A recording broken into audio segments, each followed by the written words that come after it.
जय हिंद साथियों, Sunbeam classes की यूट्यूब ऑनलाइन प्लेटफॉर्म पे आप सभी का स्वागत है। और आज हम जितने भी रेलवे की परीक्षा में प्रीवियस ईयर के पर्सन रीजनिंग के आए हुए हैं वो करने जा रहे हैं। आपको वीडियो को पॉज करके और क्वेश्चन लगाते रहना है। देखो, पहला सवाल, पहले सवाल के अंदर आपको दिया गया है कि PAL का संबंध RDP से है, तो आपको MRF का संबंध बताना है। तो इसके लिए सबसे बेस्ट तरीका होता है कि आपको जितने भी लेटर दे रखे हैं इनकी नंबरिंग करो। तो अंग्रेजी वर्णमाला में P आता है 16 पे, A आता है 1 पे और L आता है 12 पे। इसी प्रकार R आता है 18 पे, D आता है 4 पे और P आता है 16 पे। अब देखिए, अब इसके अंदर क्या किया गया है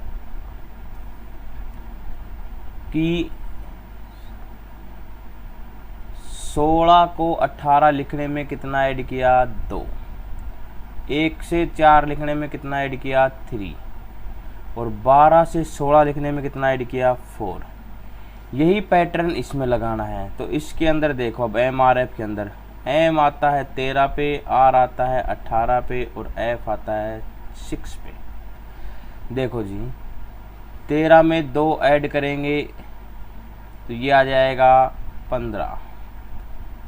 18 में 3 ऐड करेंगे तो ये आ जाएगा 21। और 6 में जब 4 ऐड करेंगे तो ये आ जाएगा 10। अब अंग्रेजी वर्णमाला में 15 पे आता है O, 21 पे आता है J, U, 21 पे आता है U और 10 पे आता है J। तो जिस ऑप्शन में OUJ, जिस ऑप्शन में OUJ वो एकदम करेक्ट आंसर है। तो ऑप्शन नंबर 3। नेक्स्ट सवाल, इसको देखिए जी, ये एक नंबर सीरीज दे रखी है। क्या दे रखी है? दी गई श्रृंखला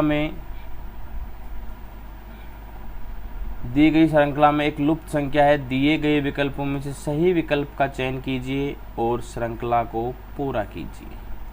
तो श्रृंखला दे रखी है 58 के बाद 29, 29 के बाद 29, फिर 43.5, यहाँ प्रश्नवाचक चिन्ह, तो यहाँ पे क्या आएगा, इसके बाद में 217.5, फिर है 652.5। देखो, आपको पहला पद श्रृंखला का पहली संख्या दे रखी है 58 और 58 का आपको जस्ट अगला पद दिख रहा है आधा। कितना दिख रहा है? आधा। तो 58 का आधा करने का मतलब हो गया 29, यानी कि 58 को आधा का मतलब होता है 0.5। तो 0.5 से गुणा करते तो आता है 29। इसके बाद में 29 के बाद में 29, यानी कि 29 को जब 1 से गुणा करते हैं तो आता है 29। ये कहीं पैटर्न आपके समझ में आ रहा है। पहले आधे से गुणा किया, फिर 1 से गुणा किया। अब करके देखो, 29 को अगर 1.5 से गुणा करने पर आ जाए 43.5, तो 29 को जब 1.5 से गुणा करेंगे तो आएगा 43.5। ये पैटर्न पकड़ में आ गया। अब 43.5 को किसकी बारी है? 2 से गुणा करने की। तो 2 से गुणा करेंगे 43.5 को तो ये आएगा 87। क्या आएगा? 87। अगर 87 को 2.5 से गुणा करने पर यदि 217.5 आता है तो आंसर सही है, और ये एकदम सही है, यही आएगा 217.5। तो आंसर आ गया 87, ऑप्शन नंबर 1। जितने भी सवाल हैं सारे NTPC के प्री एग्ज़ाम में आए हुए हैं। अगला देखो, ये कोडिंग डिकोडिंग का सवाल है। किसी निश्चित भाषा में टेबल को ABELT के रूप में कूटबद्ध किया जाता है, तब उसी भाषा में एप्पल को किस प्रकार कूटबद्ध किया जाएगा? पहला ऑप्शन ये, दूसरा ऑप्शन APPEL, तीसरा ऑप्शन PPLEA और चौथा ऑप्शन LPPEA। देखो, TABLE टेबल को लिखा गया है ABELT। अब देखो इधर जितने लेटर हैं TABLE वो के वो लेटर यहाँ उपलब्ध हैं ABELT। लेकिन आपको देखने में लग रहा है कि अंग्रेजी वर्णमाला में सबसे पहले A आता है, उसके बाद में B, फिर E, फिर L, फिर T। यानी कि टेबल के जितने भी लेटर थे इनको अंग्रेजी वर्णमाला के अनुसार ऑर्डर क्रम में लगा दिया है। तो आपको देखो APPLE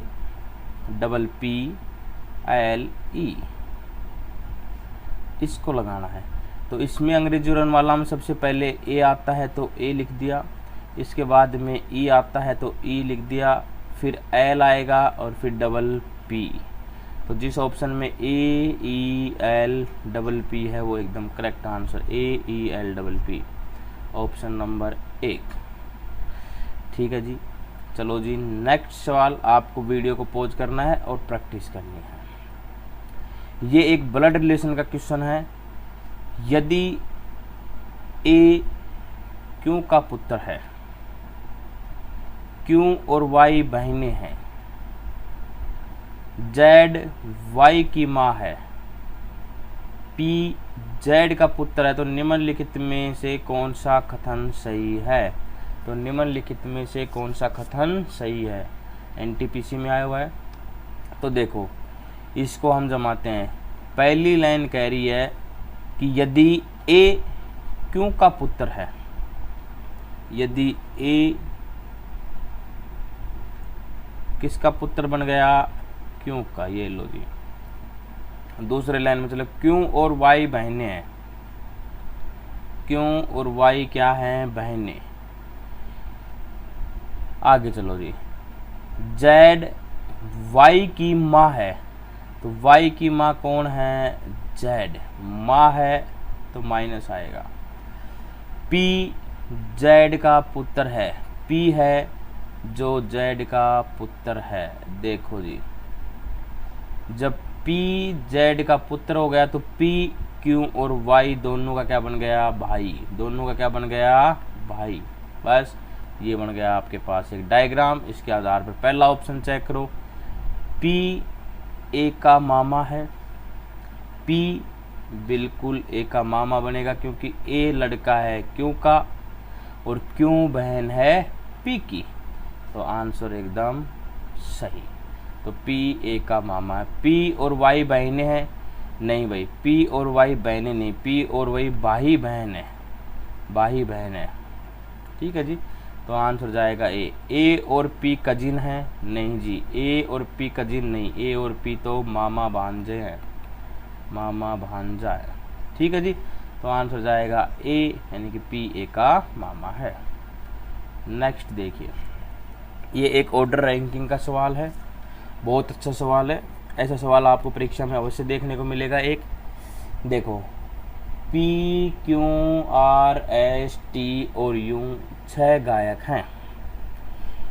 U S से बेहतर गायक है, R S से बेहतर नहीं गा सकता, Q T से बेहतर गायक है, S P से बेहतर गायक है, Q R या P से बेहतर नहीं गा सकता। तो इन 6 में सबसे बुरा गायक कौन है?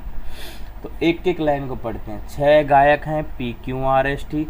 पहली लाइन यहाँ से शुरू हो रही है कि U S से बेहतर गायक है। तो देखो जी, U S से बेहतर गायक है तो U को लिख दिया ऊपर, यानी कि U अच्छा गाता है S से।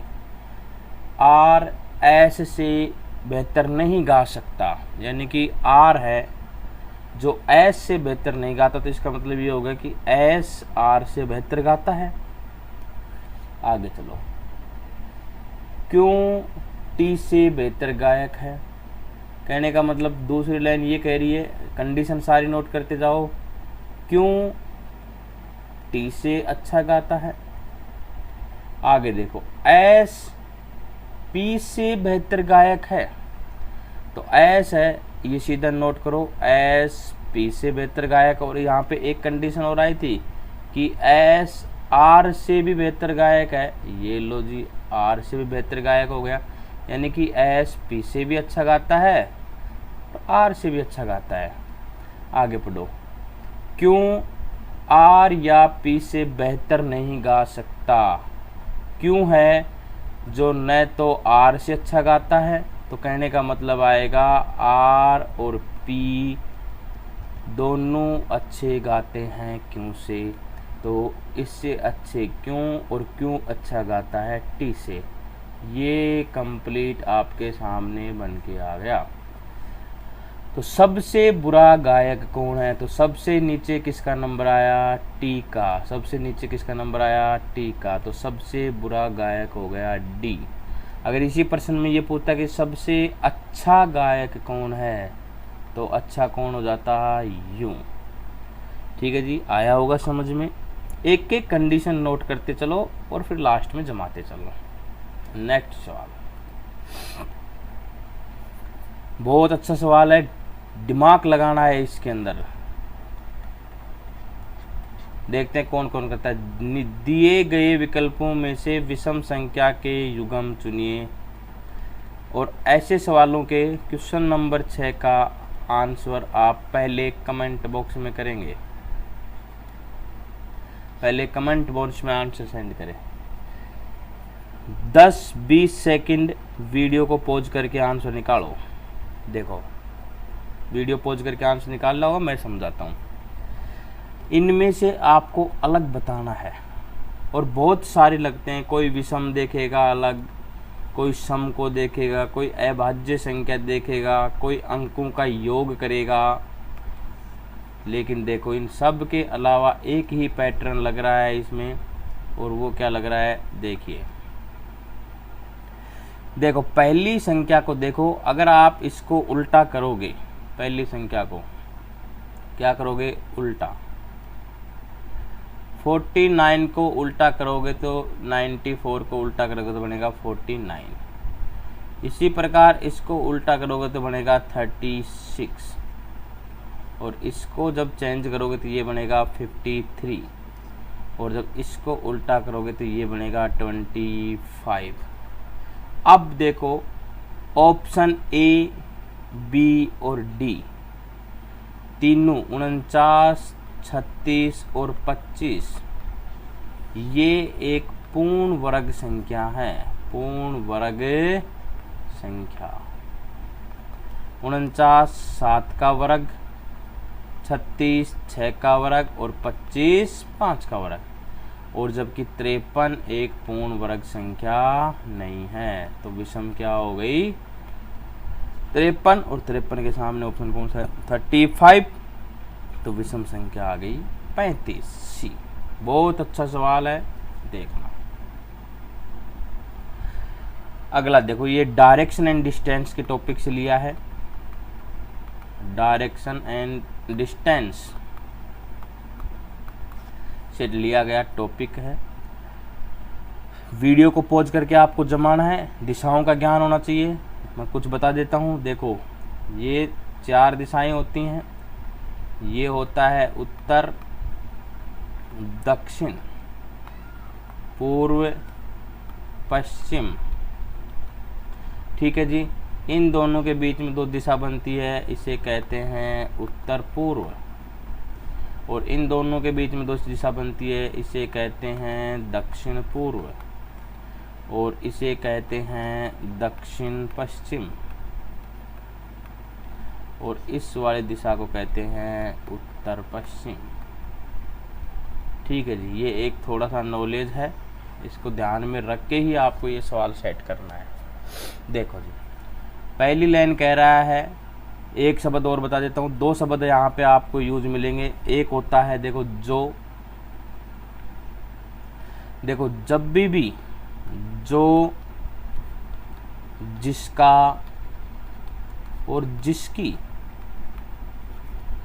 ये शब्द जब भी यूज होंगे, जो, जिसका, जिसकी, ये शब्द हमेशा नज़दीक वाले के लिए यूज होते हैं। अभी समझाएंगे सवाल के माध्यम से। और लेकिन, ये शब्द जब भी यूज होंगे तो ये यूज होते हैं दूर वाले के लिए। ये नोट कर लेना, अगर नहीं है तो आपको बहुत जगह हेल्प करेंगे। जो, जिसका, जिसकी, नज़दीक वाले के लिए और लेकिन दूर वाले के लिए। अब इसको सवाल को हम पूरा समझते हैं। देखो जी क्या कह रहा है। पहली लाइन कह रही है कि बी डी के पश्चिम में है, जो जी के दक्षिण में है। तो सबसे पहले जो बी है वो किसके पश्चिम में है? डी के। बोलो, डी के पश्चिम में आ गया कि नहीं आ गया? ये आ गया बी। अब इधर देखो, जो जो जो किसके लिए आता है? नजदीक वाले। कहने का मतलब डी की बात कर रहा है। अब जी के नजदीक कौन है? डी। और यहाँ पे और आता तो जी के दूर कौन सा है? बी। तो ये नजदीक वाले के लिए बात कर रहा है। नजदीक का मतलब ये है जो जी के दक्षिण में है, यानी कि जी के दक्षिण में कौन है? डी। तो डी किसके दक्षिण में हो गया? जी के। बोलो हो गया नहीं हो गया? ठीक है जी। आगे देखो, यदि एस जी के पूर्व में है, एस है जो जी के पूर्व में है, एस। तो जी के पूर्व में बोलो एस बना कि नहीं बना? जी के पूर्व इधर ही तो होता है, ये बन गया एस। आगे देखो जो, अब जो फिर नजदीक के लिए आया, मतलब जी के बारे में कह रहा है जो, यानी कि इसको जो को अब यहाँ पे जी लगा लो तो जी सी के दक्षिण में है। तो जो यानी कि जी किसके दक्षिण में है? सी के दक्षिण में। ये एक कंप्लीट डायग्राम बन गया। अब बताना है कि डी एस के संदर्भ में, एस से लेना है आपको। तो डी किस दिशा में है? तो इस एस के ऊपर आप ऐसे डॉट डॉट करके और दिशा बनाया करो। अब देखो डी कहाँ दिख रहा है आपको? यहाँ एकदम बीचों बीच। आपको पता है ये दक्षिण होती है, ये पश्चिम। ये क्या होती है? तो बताओ इस दिशा को क्या लिखते हैं?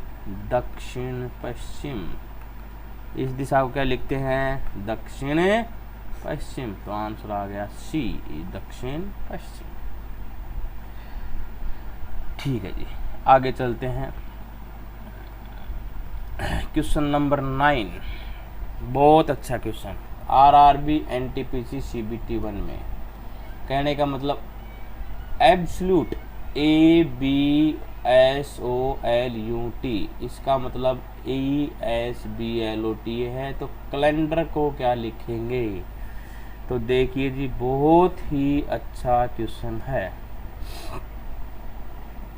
ABSOLUTE,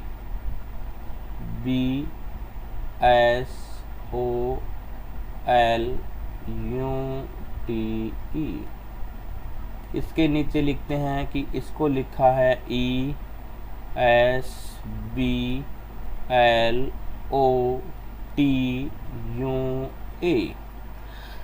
देखते ही समझ में आ गया होगा। देखो इस लास्ट ई को उठा दिया पहले, इस एक को उठा दिया अंत में। इसके बाद में देखो इस एस को यहाँ, इस बी को यहाँ, इस एल को यहाँ, इस ओ को यहाँ, इस टी को यहाँ, इस यू को यहाँ। अब सेम पैटर्न आपको कैलेंडर में लगाना है।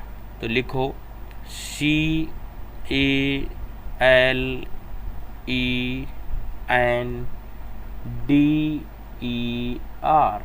कैलेंडर। कैलेंडर में सेम पैटर्न देखो, सबसे पहले आएगा आर और सबसे अंत में जाएगा सी। ये ऑप्शन देखो मिलाते रहो, सबसे पहले आर अंत में सी, फिर आएगा एल, फिर ए, फिर एन, फिर ई, फिर ई और उसके बाद में डी। यानी कि जिस ऑप्शन में RLAN EEDC, तो EE इसमें साथ नहीं है, EE इसमें साथ नहीं है, इन दोनों में साथ है। तो RLAN NEEDC, ये एकदम करेक्ट आंसर। तो option number B, option number B. ठीक है जी। और आज का अंतिम सवाल देखो दोस्तों, अगर कुछ भी पसंद आ रहा है तो चैनल को लाइक, शेयर एंड सब्सक्राइब करना न भूले। देखो ये बहुत ज़रूरी है। आपकी प्रैक्टिस अब ऐसे ही चलेगी रेलवे के अंदर। अभी मैं मैथ के क्वेश्चन भी लेके आएंगे, रीजनिंग का एक स्पेशल टॉपिक लेके आएंगे, स्पेशल एक कोई भी टॉपिक जिसमें अपन थ्योरी चलेगी, यानी कि 4 क्लास आएंगे अब आपकी रेगुलर। कितनी क्लास आएंगी? 4 क्लास। एक क्लास में रीजनिंग की प्रैक्टिस, एक क्लास में रीजनिंग की थ्योरी, एक क्लास में मैथ प्रैक्टिस और एक क्लास में मैथ की थ्योरी। कोई भी एक चैप्टर, और मैथ का चैप्टर जो आपको यूट्यूब के इतिहास में देखने को नहीं मिलेगा, यानी कि बिल्कुल ट्रिक के माध्यम से आसान से सबसे पहले लेके आएंगे। पहला चैप्टर बहुपद। कौन सा चैप्टर? बहुपद। इस चैप्टर को आपको अवश्य पढ़ना है। रेलवे के अंदर भर भर के सवाल, अर्थमेटिक आपको हर जगह मिल जाएगा यूट्यूब पे, लेकिन बहुपद बहुत सवाल आता है। समीकरण, द्विघात समीकरण बहुत सवाल आता है। 2 चरों वाले रैखिक समीकरण बहुत सवाल आते हैं। माध्य, माध्यक, बहुलक बहुत सवाल आते हैं। तो इनको आपको नोट करना है। सबसे पहले मैथ के इन्हीं के सवाल चलेंगे और प्रैक्टिस में अर्थमेटिक। ठीक है जी, इसको क्लियर करते हैं, आगे बढ़ते हैं। आज का अंतिम सवाल देखो, किसी निश्चित कूट भाषा में अहमदाबाद को, किसी निश्चित कूट भाषा में अहमदाबाद को KDHPEGEDGD के रूप में कोडबद्ध किया जाता है, तो हैदराबाद को क्या कोड करेंगे? तो हैदराबाद को क्या कोड करेंगे? तो देखो जी, कोडिंग डिकोडिंग का सवाल आपको लगाना है। AHMEDABAD,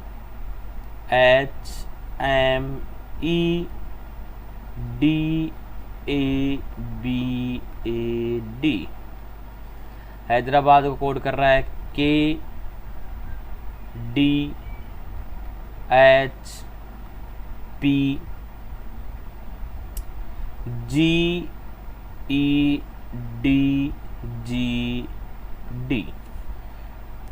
देखो जी, नंबरिंग करो, आपको नंबरिंग कर लेनी है तुरंत। 1 नंबर पे आता है 8 पे, 13 पे, 4 पे, 5 पे, ई आता है 5 पे, डी आता है 4 पे, ए 1 पे, बी 2 पे, ए 1 पे, डी 4 पे। नीचे की नंबरिंग करो तुरंत।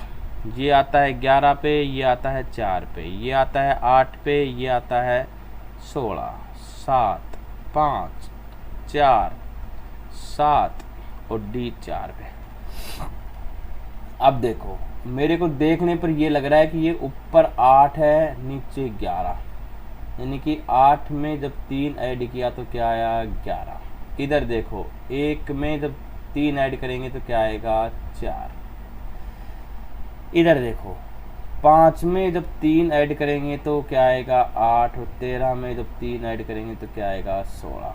इसी प्रकार ये एक सीधा है, जब 4 में 3 ऐड करेंगे तो 7, जब 2 में 3 ऐड करेंगे तो 5 और 1 में 3 ऐड करेंगे तो 4, जब 4 में 3 ऐड करेंगे 7 और 1 में 3 ऐड करेंगे। यही पैटर्न लग रहा है। इसी पैटर्न पे अब आपको लिखना है हैदराबाद, HYDER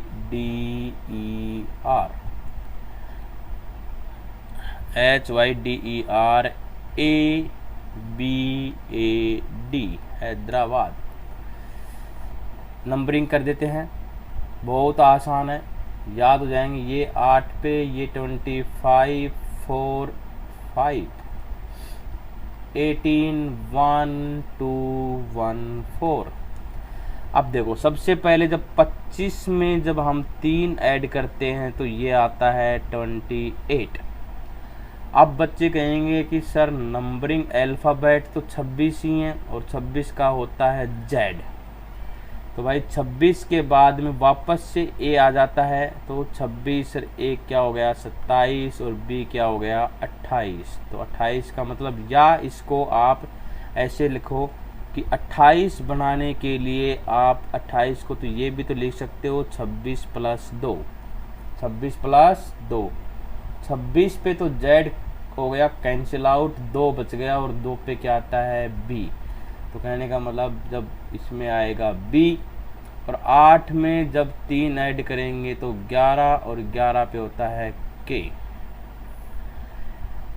5 में जब 3 ऐड करेंगे तो 8, और 8 पे आता है एच।